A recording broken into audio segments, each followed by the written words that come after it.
Itangazo riturutse Siyoni riravuze ngo uwo mugabo nta bwenge yagiye nta rwandiko agira ngo arinjira kuko abandi binjira, nuko ageze ku irembo bamubaza urwandiko agatanga kamere asanga atari ufite.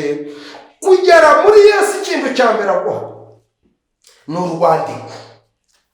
Urwo rwandiko ntirutangirwa kuri paruwasi, urwo rwandiko ntirutangwa n'abo mwasenganye, urwo rwandiko ntirutangwa n'umuyobozi wa gurupe.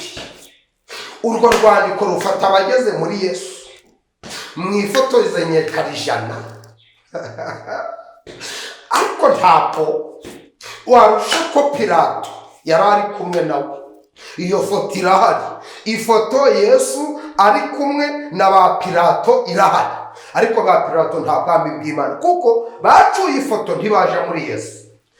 Icyo Yesu ashaka gukora ni ukugufata akagushyira, injira muri we nawe aje muri wowe. Zeki eta uba muri we nawe ari muri wowe. Ko Yuda afite amafoto yagiranye na Yesu ariko atari muri Yesu, ko Herode afite amafoto ariko ati, ko ba Pilato na ba Kayafa n'abagambanyi benshi n'abajya bamukubise. Turabashimiye, Imana ibahereze umugisha mu izina rya Yesu. Tugarutse kubaganiriza ikiganiro nk'ababyeyi banjye, nk'abakuru banjye, nk'abashumba banjye, nk'abo nanjye nabyaye, nk'abo turi mu rugero rumwe, abo twakoranye umurimo w'Imana, abo tutarawukorana n'abitegura kuwukorana nanjye, mwese ndabashuhuje. Imana ibahereze umugisha. Ubusize twaganiye mbabwira ko hari ikintu Imana itakinisha, ni ugufata indimu ikayishyira mu mata. Ubwo biba byanze, ntabwo yafata ibiyuzuye ngo ibigereke kuri kamere zikurimo. Uradaha igasukamo, wabigumana ikajya ahandi. Ibintu ni bibiri rero. Uyu mwanya Imana ibahereze umugisha. Tuzanye ijambo ry'Imana rivuga ngo reka kwifotoreza kuri Yesu, ahubwo ifotoreze muri Yesu. Kuko niwifotoreza kuri Yesu azagusiga, ariko niwifotoreza muri Yesu azakujyana. Ni byinshi abantu bifotoreza mo ijambo ry'Imana. Tumubwiza uko bwanditswe na Yohana 15:14, mugume muri nge nanjye ngume muri mwe, nk'uko ishami ritabasha kwera imbuto ubwaryo ritagumye mu muzabibu, niko namwe mutabibasha nimutaguma muri nge muzabibu, namwe muri amashami. Uguma muri nge nanjye nkaguma muri we, uwo niwe wera imbuto nyinshi, kuko ari ntacyo mubasha gukora mutamfite. Umuntu utaguma muri nge ajugunywa hanze nk'ishami ryumye, maze bakayateranya bakayajugunya mu muriro agashya. Nimuguma muri nge amagambo yanjye akaguma muri mwe, munsabe icyo mushaka muzagihabwa. Amen. Data wa twese uri mu ijuru, ndagusaba inkomezi, imbaraga, umwuka wera mwinshi unshoboza kuvuga aya magambo mu gahe gato ariko agafasha isi yose. Yambaje nizeye izina ryawe Yesu, urakoze. Amen. Iri jambo umwuka ashize muri nge riravuga ngo reka kwifotoreza kuri Yesu. Ikintu cyose wifotoje ukifotorejeho, iyo kigiye urasiga. Iyo wifotoreje ku modokari itari yawe, nta kikubuza kugenda n'amaguru, nyamara ugumana ifoto ngo nayifotorejeho. Iyo wifotoreje kuri resitora itari yawe, nta kikubuza kurarira ibijumba kandi bo batetse inkoko. Iyo wifotoreje kuri korali utazagumana, nta kikubuza Ezaki Agatini Mangone kuja mu byaha kandi iyo yagiye muri repetisiyo. Uyu mwanya wa none Kristo wera ampaye ijambo rivuga ngo reka kwifotoreza kuri Yesu, ahubwo ifotoreze muri Yesu kugira ngo aho agiye mugendane. Tuzi abantu benshi bifotoreje kuri Yesu ariko bagira iherezo ribi. Uwa mbere ni Yuda, yifotoreje kuri Yesu bari kurya, yifotoreza kuri Yesu bari mu murimo, yifotoreza kuri Yesu bagiye gusenga, ndetse bigera igihe n'abantu bavuga bati twarababonanye nawe, twarababonanye nawe arafe arimanika Yuda cyokora asigarana ifoto yamwifotorejeho. Twebwe turashaka kwinjira muri Yesu.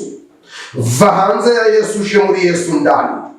Dekia ezikane mango tuzi abifotoreje kuri Yesu, ndetse hari n'igisambo bafotoranywe cyari kiri ku musaraba. Byari ibisambo bibiri, igisambo kimwe cy'iburyo cyo cyifotoreza muri Yesu kiravuga ngo unyibuke, icyo ku ruhande gicura ifoto.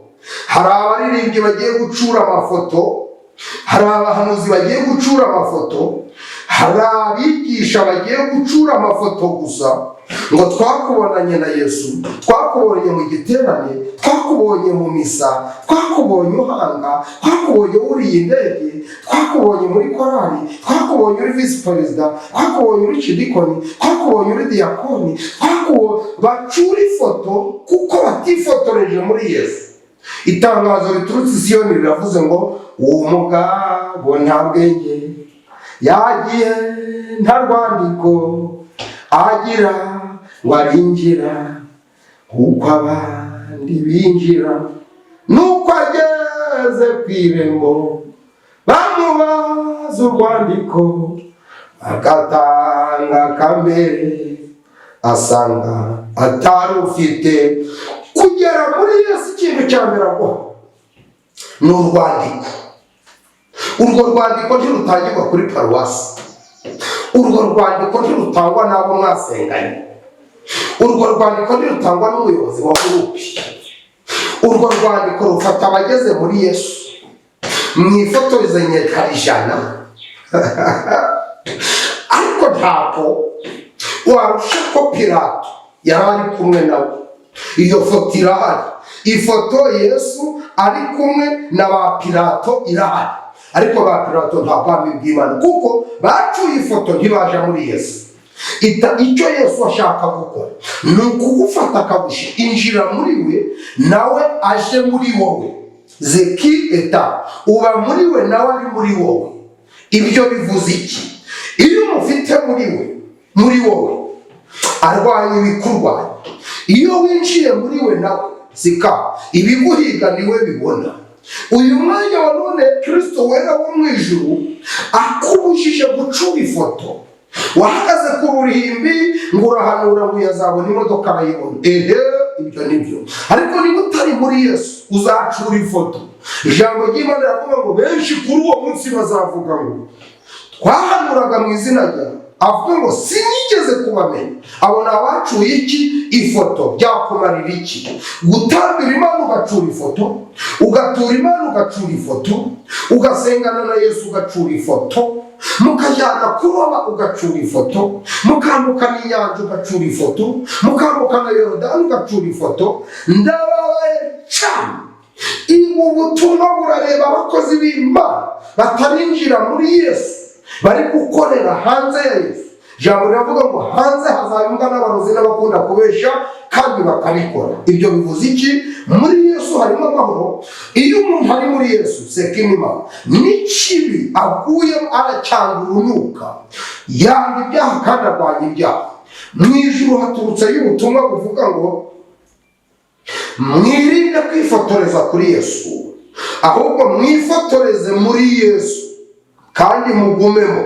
Ntabwo ari kwinyabyamo ngo uvemo, kuko prinsi utaguma muri Yesu ukifotoreza kuri Yesu azagenda ntuzamenye iyo anyuze.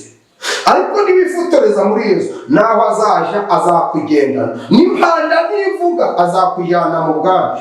Twejeje abakozi bari gufatira amafoto kuri Yesu batari muri Yesu, bava ku murimo bakaja kwiba, bakaja kuruka, bakaja gusambana. Twejeje abakozi bari kwifatira, dore ibimenyetso bitatu byerekana ko wifotoreje kuri Yesu.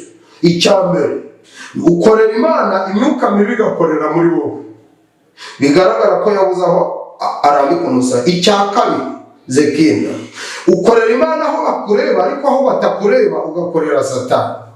Icya gatatu, uyikorera idakorana nawe, yanga gukorana nawe. kuko utari muri yo, urihandagaza ikanga gukora, ukabyina ikanga gukora. Mbabwiye ngo iyi Mana ivuga bikaba ifite agahinda, n'umwuka afite agahinda, kaba ari gufata amafoto bakagenda ngo wabonye ko nari mpari, wabonye ko nari mpari. Wari uhari ariko ntiwari urimo neza. Niba uri muri Yesu neza, gumamo.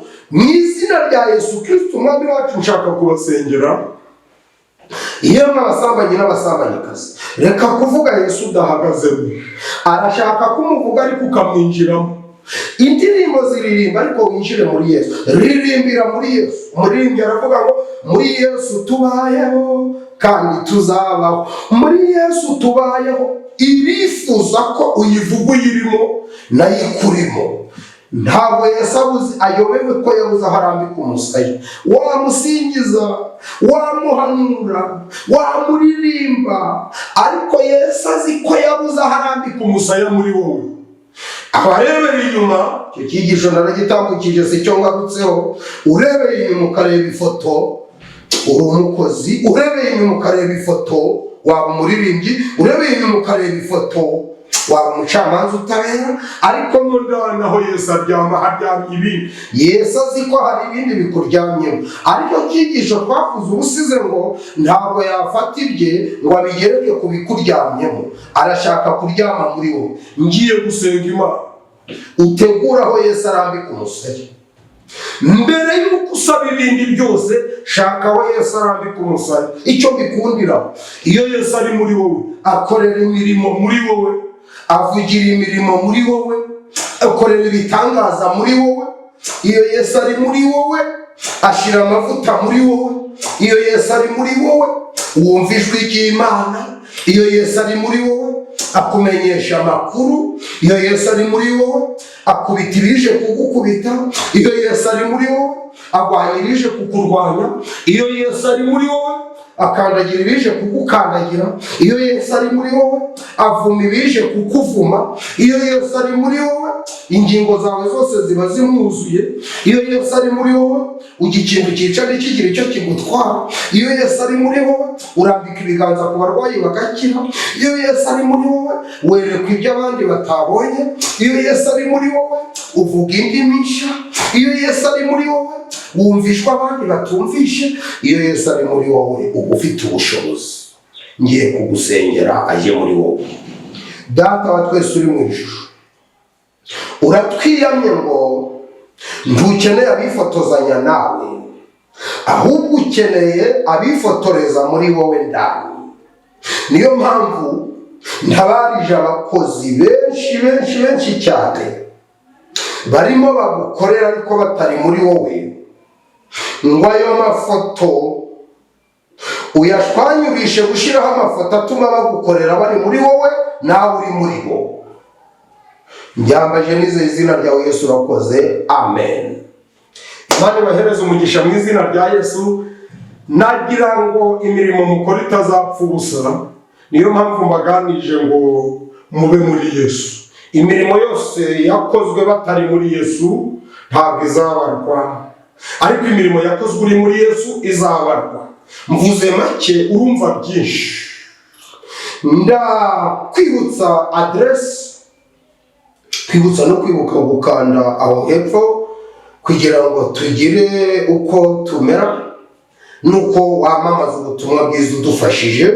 Kwizi kamera sizo ubuntu, ahubwo nguhamagariye gukanda aho hepfo. Cya kabiri, nguhamagariye ibyo utumvise witaranga, ahubwo hamagara kwizi nomero uti sinabyumvise kuko nanjye ubivuze sindi Imana, cyokora Imana iri muri njye niyo ituma mvuga ibi. Ni 786668992 na 0788812131. Cyokora izo nomero hirya ushiraho, hino ushiraho kode y'igihugu urimo, maze tukaganira ibigeretse kuri ibi twaganiye.